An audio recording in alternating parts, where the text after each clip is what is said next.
Alright guys, this is going to be a tag video.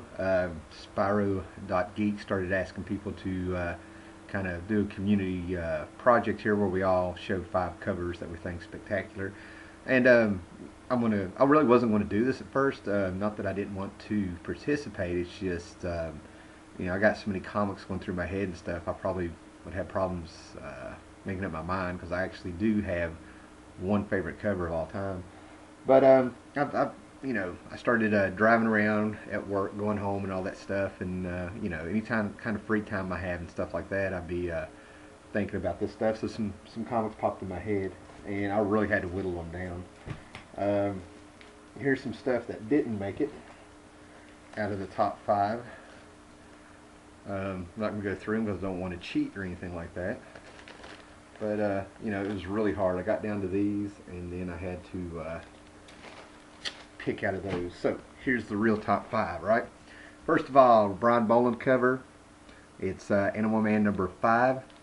This is the Coyote Gospel. I may actually do a review of this comic because what's going on in the cover, you know, if you look at it, you know, it's kind of deceptive. When you look closer to it, you'll realize that that is the hand of God painting and creating Buddy Baker's Animal Man at the same time. He's in a Jesus Christ pose, and the tire tracks end up making a cross, you know, kind of like that. And the story inside actually sort of paved the way for what Grant Morrison was going to do. When Animal Man first started, it was only supposed to be a 4-issue miniseries, but it was a success, so Grant Morrison was given the go-ahead to do more issues, and number 5 was a single-issue story that was kind of like a breather, to kind of set the tone before he started the real plot of what Animal Man turned into.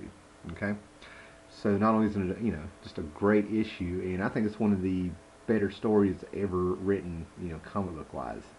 All right, this one is just for the pure power of it.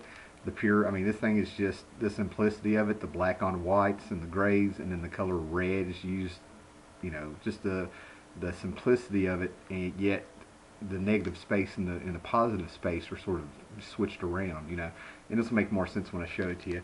This is Dark Horse Presents number 62, the final chapter of Frank Miller's Sin City. That is Marv in the electric chair, and just a powerful cover.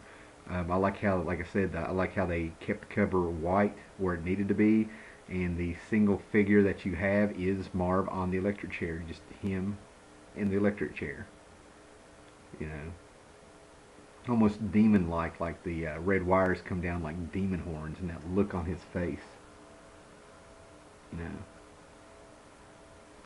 And it's one of those things that just kind of, you know, he's looking back at you. I mean, just as you go into this cover and Marv's eyes start burning into you, you know, it's a man who should be at death's doorstop. He looks like he's still going to get you. Alright, I got this one at flea markets, I think last summer, and I just absolutely fell in love with this. Steve Ogden has been bringing me back around to Charlton Comics. I was never really a fan. I mean, you know, it'd be a good comic here and there, but their horror line from the 70s is just phenomenal. And I found this one at a flea market, I think last year, and I believe MA0001 ended up ordering him the same issue after he saw mine.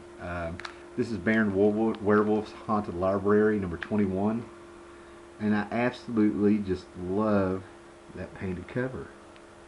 I love the greens, the skulls, the demons, the fact that he has that book.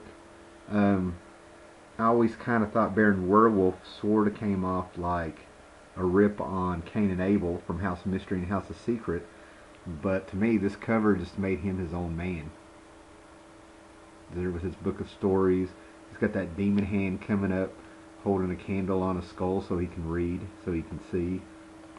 I mean, at first it looks like they're just swarming around, and then you realize they're at his command. And again, that look in his face, you know, he's looking at you like he's about to, you know, just a great cover. Alright, this one's the next two are, you know, they're to me they're classics. I think everybody's going to recognize them. But you know what? Just because they've been around for so long and we're used to seeing them, it's easy to forget how great of these covers are. And there's some people that's going to be right there with me on this and stuff. Okay, this is Nick Fury, Agent of S.H.I.E.L.D. #4. This is one of those covers that's been done over and over, brought out to pop culture. I'm trying to remember what year this was. 68 maybe? I gotta know now. That's what happens. Of course. Yep, 68. And just look at that. Jim Steranko invented new storytelling techniques. There's actually a number, like in the high double digits of what he did in comics. And there was things that he did where he just brought pop culture to comics in the 60s. And look at that. To this day, it still works. Look at this. I mean, as I'm recording it, that optical illusion effect is working. The bands of black are actually showing movement. Just a great cover, and I know that's been homaged in many times in many ways. And then this is like my all-time favorite. I've got a thing about Doom. I don't think Marvel has written Doom in a respectful way for what he is and what he was for over 30 years. And this is actually, to me, the last great story of Doom. I really do. This is Secret Wars #10. And first of all, you look at that, and this cover stands all its own. And you get into the story, and basically Doom challenged the Beyonder, Doom challenged God, and it shows. But I asked Mike Zeck did this cover. I was probably 10 years old when I saw this, and it has stayed with me ever since. Defiant to the end. And you got to look at it real close, because it's another. You got to look at the eyes and the face. He is still defiant to the end. It's like, you haven't killed me yet, and even when you do kill me, I'm not stopping. Just a powerful cover. All right, quick video, top 5 covers. Check out Spiro dotgeek's channel, and make a tag video. Put this in a video tag for his video. Check him out. Okay.